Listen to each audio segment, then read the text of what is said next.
Russia's forces in Ukraine were expected to be overwhelming, but they were not. The Ukrainian troops, led by retired U.S. General David Petraeus, have been outmaneuvering Russia at every turn, slowing down their progress and retaking key cities like Kharkiv. As of August 6, 2024, Ukraine is overseeing the crumbling of the Russian military, which will ultimately see Putin and his army collapse under the pressure he tried to exert on Ukraine. Petraeus, born in 1952, is a U.S. Army general who was appointed to lead the multinational forces former President George W. Bush amassed to serve in Iraq in 2007. He has received numerous honors for his service, including the Distinguished Service Medal, 4 Legion of Merit Awards, a pair of Defense Superior Service Medals, and a Bronze Star with a V device. Petraeus discusses the strategic brilliance Ukraine has displayed during its war with Russia and how that brilliance has allowed Ukraine to reshape the entire war. It has taken the war out of Putin's control, grasping the momentum and putting Putin in a position where he has to watch the slow collapse of a military that many believe to be one of the world's strongest before February 2022. Petraeus starts by analyzing Ukraine's invasion of Kursk, stating that they achieved enormous surprise with the Russians. They managed to assemble elements of 4 brigades, including infantry, armor, artillery, air defenses, electronic warfare, and more. Russia attempted to downplay this invasion, which began on August 6, 2024, claiming that it had ended what it dubbed a small incursion. However, it hadn't. The initial group of 300 Ukrainians believed to have crossed the border on that date has since been supplemented with several thousand more, with Ukraine also claiming to control 482 square miles of Kursk. Petraeus highlights one of the key mistakes Putin made that enabled the Kursk invasion in the first place, pointing out that the Russian defenses on the border were not very substantial. This has been backed up by later reports, which were mostly made up of recent conscripts, many of whom were aged between 18 and 20. The loss of these conscripts highlights a hollow civic identity within Russia and highlights the Russian army's degraded state. In conclusion, Russia's military is on the verge of crumbling, and its failure to defend itself will ultimately lead to Putin and his army collapsing under the same pressure. The Kurdish invasion of Ukraine has had a significant impact on the conflict, as it has allowed Ukraine to push the Russians out and gain an enormous morale boost. Ukraine has also collected Russian prisoners for later exchange for Ukrainian prisoners held by Russia and cut a crucial rail line that Russia uses to send logistics and troops from the Moscow region down to the southeastern part of Ukraine. This has led to Ukraine increasing its exchange fund and having more leverage to get back some of its lost troops.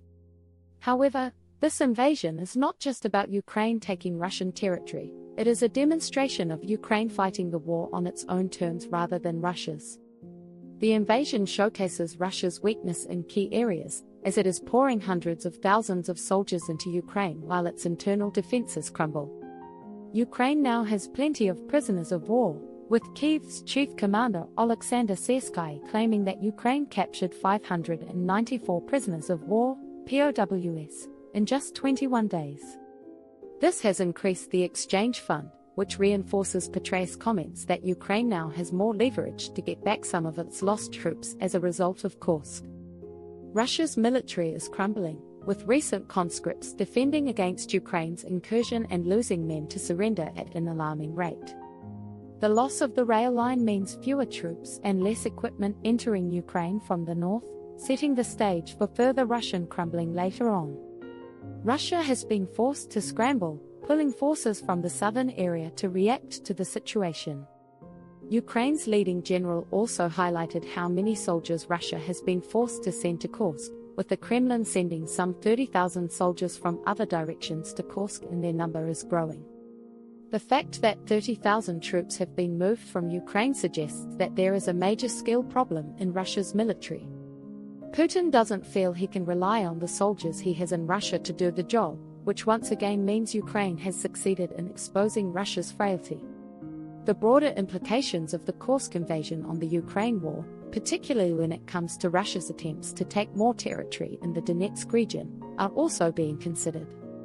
Though Putin has been forced to divert troops away from some of Russia's offensives, it is still slowly gaining ground in Donetsk and other regions. The continued focus on Donetsk does not necessarily mean Ukraine's effort to divert Russian troops has failed, as Putin's inability to create a proper response to the situation in Kursk remains unclear.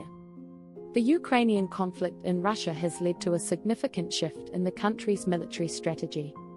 Putin's redeployment of 30,000 soldiers to Kursk may seem like a powerful response, but this high number is deceiving. Putin has given Ukraine ample time to mount defenses and cut off access to the regions it has already taken. It has destroyed 2 bridges into Kursk, allowing it to create a buffer zone within Russian territory through which those 30,000 Russian soldiers will need to navigate. Without the bridges they would rely upon to get into Kursk, their soldiers are going to be far less effective than their numbers indicate. Putin's decision to continue the Russian offensive in southeastern Ukraine may come back to bite him, as it opens the door for Ukraine to continue making gains in Kursk while fighting off the inexperienced and scattered troops that Putin is sending to retake the territory. This indecision could also mean that Russia is no longer in a position to end the Ukraine war on its own terms.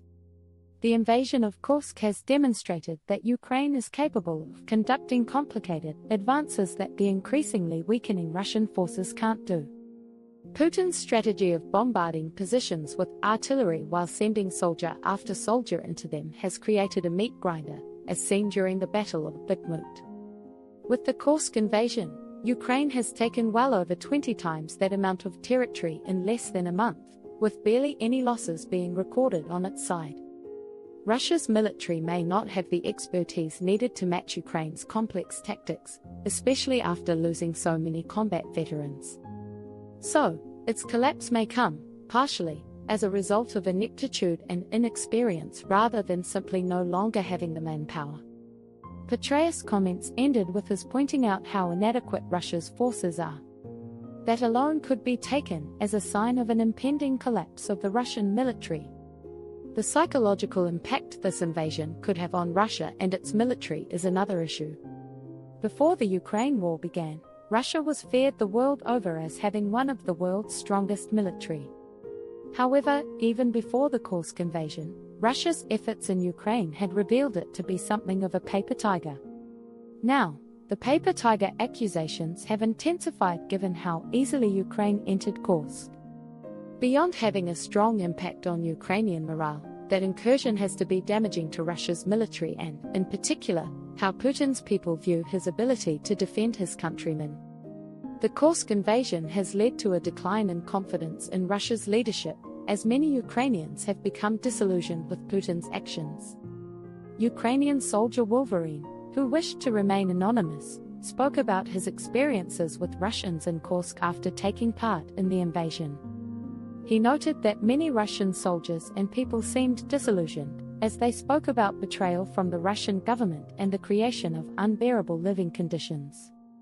The Kursk invasion shook the strongman image of Putin, which relies on him being able to lead Russia to greater things and protect Russia from external threats. The Kursk invasion has flipped this perception, with Ukrainian soldiers in Russia having higher morale than they have been for a long time. Russian soldiers have been struggling with morale crises since the Ukraine war turned into a conflict of attrition, with over 18,000 Russian troops abandoning the country's southern military district in April 2024 alone. Putin's failure to stop the Kursk invasion and then being slow to respond to it has placed even greater strain on a collective Russian military morale that was already close to the breaking point. This may result in Russia's military crumbling more than being further stretched by the Ukrainian advance, but rather due to its soldiers losing their appetite for a fight that was never meant to last this long in the first place. Russia's military can no longer view itself as one of the world's strongest, as it has failed to take Ukraine after over 2.5 years of trying.